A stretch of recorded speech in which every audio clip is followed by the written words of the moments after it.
Assalamualaikum warahmatullahi wabarakatuh. Kembali lagi di channel Marsa Subiakto.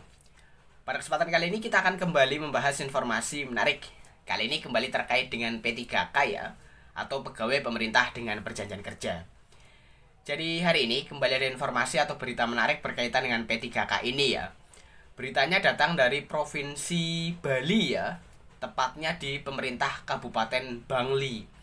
Jadi kabarnya Pemkab Bangli akan merekrut honorer atau tenaga non ASN-nya menjadi P3K paruh waktu.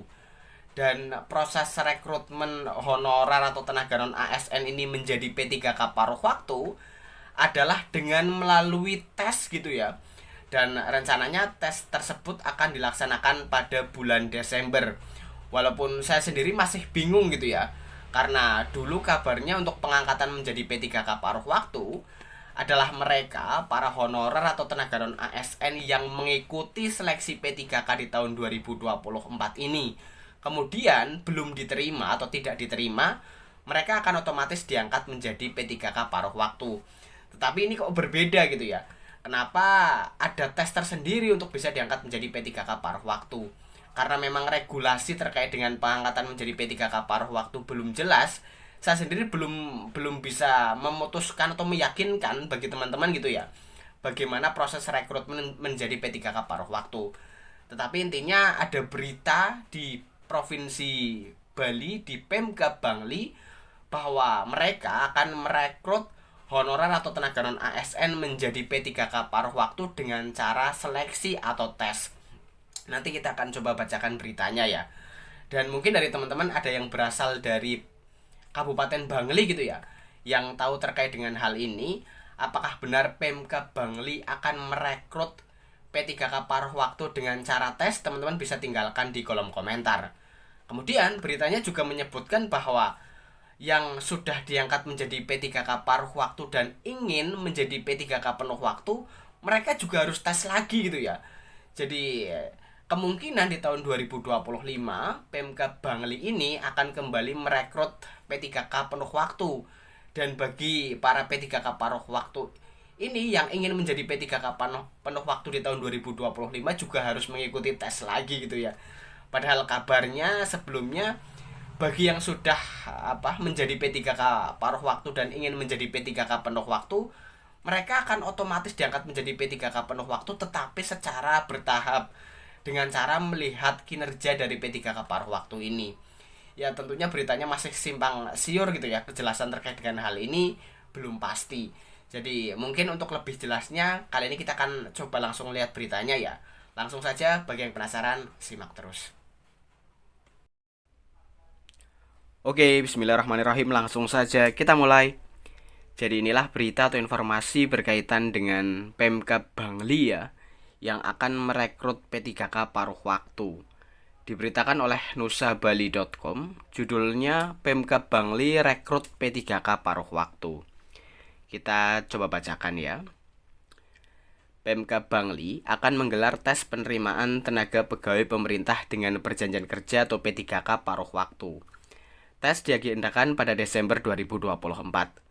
Ada 1.646 pegawai non-aparatur sipil negara yang berpeluang mengikuti tes tersebut. Kepala Badan Kepegawaian Pengembangan Sumber Daya Manusia BKPSDM Bangli Imade Mahindra Putra mengatakan, sesuai koordinasi dengan Kementerian Pan-RB pada Desember akan dilakukan tes penerimaan tenaga P3K paruh waktu. Identitas pegawai honorer atau kontrak yang sudah masuk database dimasukkan dalam sistem CASN, yang mana pegawai ini akan mengikuti tes pada bulan Desember. Berdasarkan pendataan di tahun 2022, ada 1.646 pegawai honorer atau kontrak. Dari jumlah tersebut, sebagian besar tenaga kesehatan dan guru. Lanjutnya, ada perbedaan P3K paruh waktu dan P3K penuh waktu, yakni dari sisi take home pay atau pendapatan.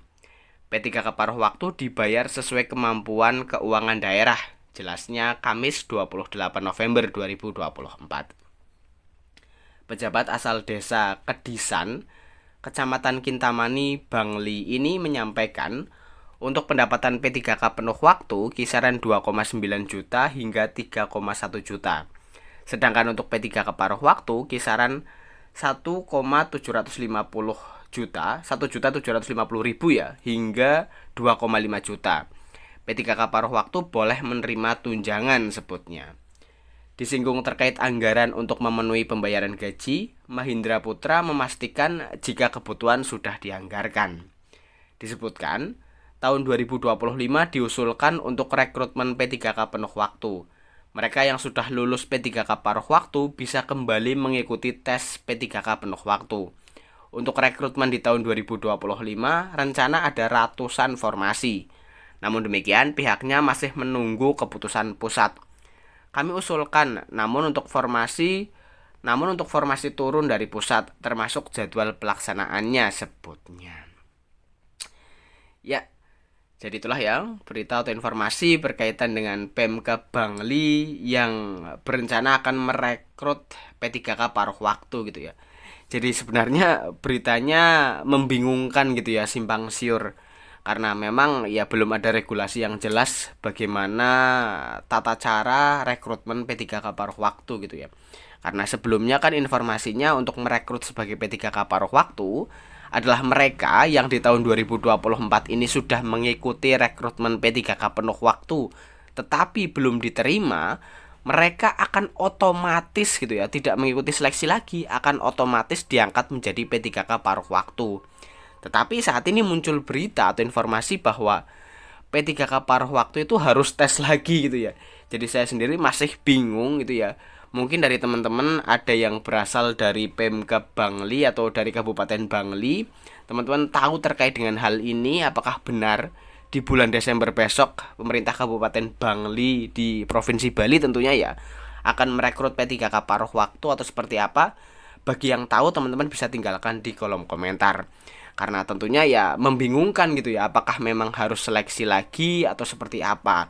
Kemudian untuk pengangkatan menjadi P3K penuh waktu setelah diangkat menjadi P3K paruh waktu, kabarnya juga tidak harus tes lagi gitu ya.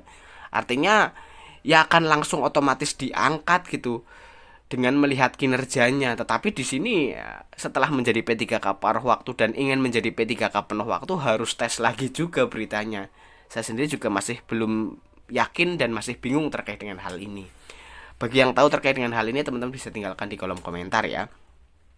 Jadi mungkin itu informasi yang bisa disampaikan pada kesempatan kali ini. Jika ada tanggapan atau pertanyaan berkaitan dengan hal ini, teman-teman bisa tinggalkan di kolom komentar. Terima kasih, mohon maaf bila ada kesalahan. Wassalamualaikum warahmatullahi wabarakatuh.